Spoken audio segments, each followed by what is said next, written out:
ഏറ്റവും അധികം സന്തോഷിക്കുന്നത് വിവാഹം കഴിഞ്ഞ പുരുഷന്മാരും വിവാഹം കഴിക്കാത്ത സ്ത്രീകളും ആണെന്നാണ് പറയുന്നത്.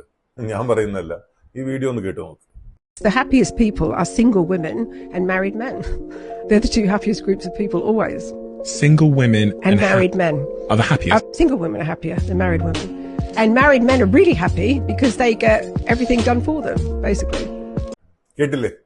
നിങ്ങൾ ഇതിനോട് യോജിക്കുന്നുണ്ടോ? ഞാൻ ഇതിനോട് യോജിക്കുന്നില്ല.